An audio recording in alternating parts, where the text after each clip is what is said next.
God bless you. I'm happy to see. God bless you. Thank you. They say that every 15 or 20 minutes, this is Okay. I just wanted to know if you could elaborate something on that. Okay, so the second question is related to breath. So I am optimistic, I am hopeful of there is more understanding, more love, more joy, and this world will be a better world. What's the key element that will cause that to come about? Look, now in the whole world, many spiritual masters in their physical and subtle way are trying to bring this unity, harmony together. More than before? More than before. You believe this? I believe it. Do you know this? Yes, I know it. How do you know it? I know it because I love St. Francis, okay? While traveling in the West, I love to go to Assisi. He has a beautiful prayer. O Lord, make me an instrument of thy peace. I'll be happy if people can just contemplate on this beautiful prayer, at least for a few minutes every day. It will help us a lot. This video that we're recording your interview on right now, I have no doubt will be seen by people who know very little, perhaps nothing about Kriya Yoga, but who might become very interested. So let's talk about this a little further. Can anybody learn it? Anybody can learn it.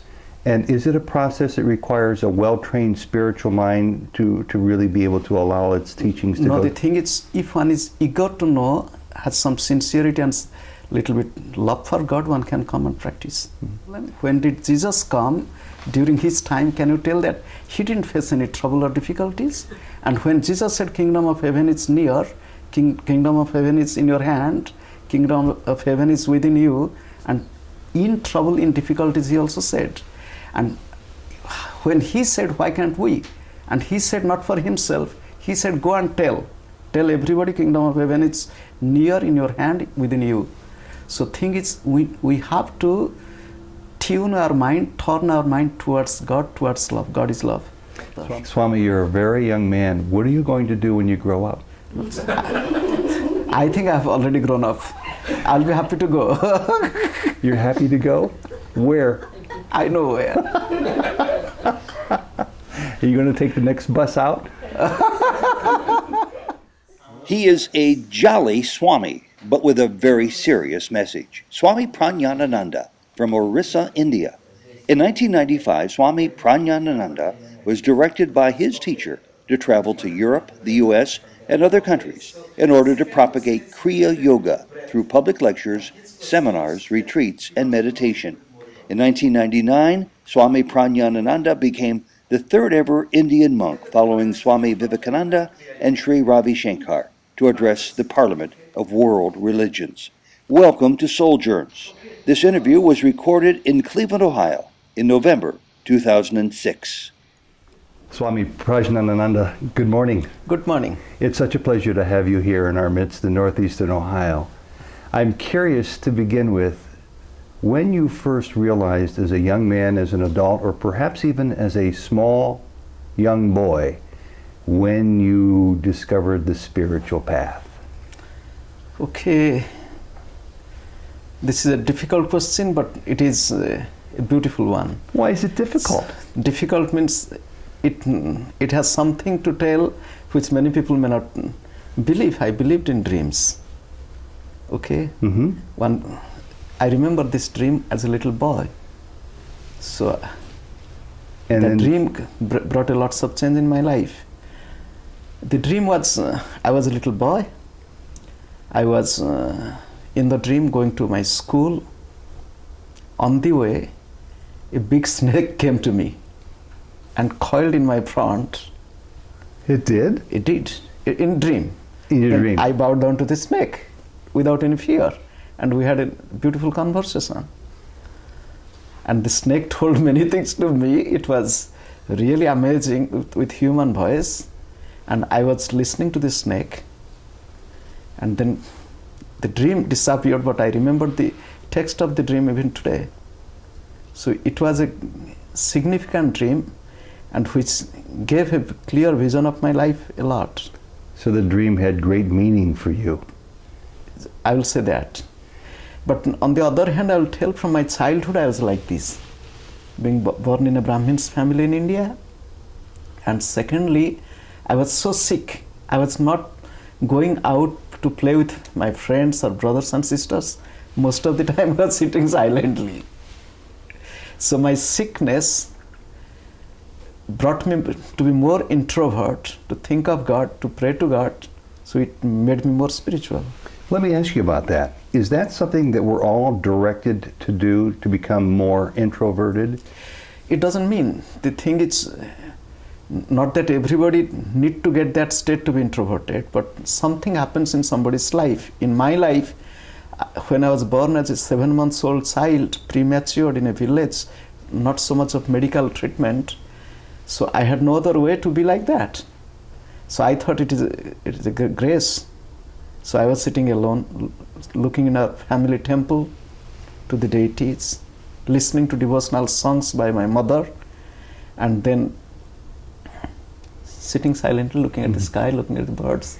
From that point on, were you different from the other boys in your... Even in my family, all are beautiful, but I was different from them. Mm-hmm. And what did you learn along the way that kept you on this spiritual path? Did you have more dreams or more insights or teachings? The thing is, I'll tell again, it was a grace of God in my childhood. From my childhood, I came in contact with many monks. They might be wandering monks, the begging monks, nearby monasteries, and at the same time company of my parents. And then I had many subsequent dreams. I'm a dreamer, but don't think that I just a dreamer. I saw that it came into reality. I love dreams. And then take us along that roadmap of how you then grew into becoming a young man when you started to find teachers that led you to your great teacher who we're celebrating here in Cleveland this weekend. Okay, so I'll tell you, in course of my life's journey, in my early teenage, I went to the Himalayas. I was about 15 years old, and the Himalayas not in the backyard. It was about 1,500, 1,800 miles away from our home. A long ways away. Long way, and during those days, communication was not so good. So I was in quest of getting really good spiritual guide. I was going and meeting many masters. But in course of time, I found my master as a college student. A college student? Yes, I met him when I was just 20. So a contemporary of yours, somebody perhaps even younger than yourself. About the same age? My master? Yes. No. Oh, you were a college student. You were in your 20s. Yes. Okay. I was a college student, and he was in his 70s. Mm-hmm. He was just like my grandfather. Mm-hmm. Do you remember, of course you remember his name. Can you share his name with us? Okay, the thing is, I came to know about him as a schoolboy from the newspaper. Okay. Then I went to meet him when I had the chance. As a college student, I was 20. His name was Hariharananda. People called him as Baba, Gurudev. People called him Swami Hariharananda, Paramahamsa Hariharanandji. Keep talking. So when I came to him as a college student, initially I didn't accept him that he's my guide. Mm-hmm. It took some time. He allowed me to be very close to him. I don't know what he found in me, but in course of time, we accepted each other. What do you think he found in you? I don't know what he found in me, but I found a great personality, source of infinite love and wisdom.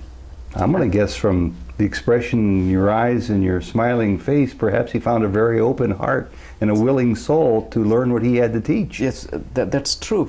And we were having a very strange relationship.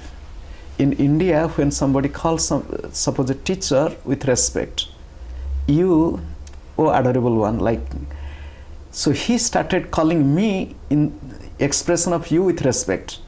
So I started calling him in third person, because when he is using you with respect, very informal, and so I said third person, how is Baba? So we had a beautiful relationship, but very unusual. So how long did this period last? It physically lasted for 22 years. That's half a lifetime for a lot of people. For me, it was just like a day's or night's dream. And what caused it to end? Was his passing? His passing. So you presumably would have stayed longer. we expected, when I came to him, I knew he's 73, I'm 20. Most likely he will go before me. It was a common evidence. But we expected he will touch 100 years because his life was very, very disciplined and beautiful life. Now, he was a student of Sri Yukteswar. Yes. And so he knew Sri Yukteswar. Yeah, he knew Sri Yukteswar. Not only he knew Sri Yukteswar, he knew another direct disciple of Lahiri Mahasaya, Sanyal Mahasaya, Paramahansa Yoganandaji. Another beautiful disciple of Yoganandaji, Sri Yukteswarji, Swami Satyananda. He was a great soul who came in contact with great Kriya yogis of his time. And Lahiri had already predeceased him, I believe. I think he had already died before Yeah, but he left his body in 1895. Yoganandaji was born in 1893 and my Guruji was born in 1907. And the much fabled and famous Babaji, who had appeared to Sri Yukteswar, had he appeared also ever to your teacher? Yes, he appeared 2 times in a day in Korar Ashram, the ashram of Sri Yukteswarji. So I might narrate this story. He had a strong urge during those weeks. I should see him. So what he... Babaji? No, my Guruji. Okay. So what he did, he was meditating hours and hours long in the closed room. So while meditating with eyes closed, he felt the room is lighted and somebody has entered the room. He opened the eyes, he found one young monk, but with white clothes, standing and smiling at him. He said, "I'm pleased with your meditation." Before he thought of who he is or how did he come inside the closed room, Babaji disappeared. First he thought it is a hallucination. Second he thought it cannot be because I have seen it in my own eyes open, I have heard the voice. Then he had few teardrops that I could not touch him, surely he is Babaji. So then what happened, then how he could know that he is Babaji, and he had a special room, very small. In that room he has his own personal deity, personal altar of Divine Mother, Kali. He went into that small room, closed from inside, looking at the Divine Mother's appearance and with eyes open and praying.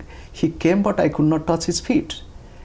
So then he closed his eyes and started meditating a little. Then he found somebody touching his head. So he opened his eyes and he saw he standing. He bowed down to him. He said, "My child, why you are so worried? I came to you, you saw me, then you are again crying. I am happy with your meditation, you have a lot to do." Then he wanted to test him.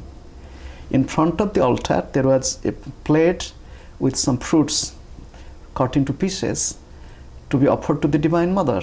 Then he asked, "My child, if I eat from this plate some fruits, after that can you offer it to the Divine Mother, which is improper?"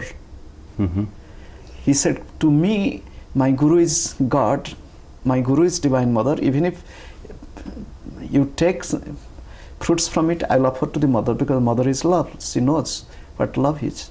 So he took 2 pieces of banana, put in his mouth, placing his hand on his head.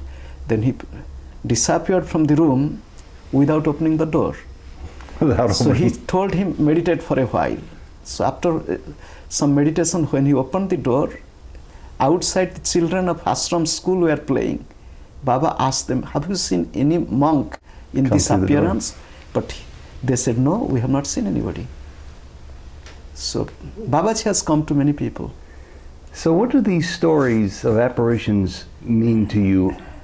Are they used as a tool to strengthen your faith, or are they unnecessary in that respect?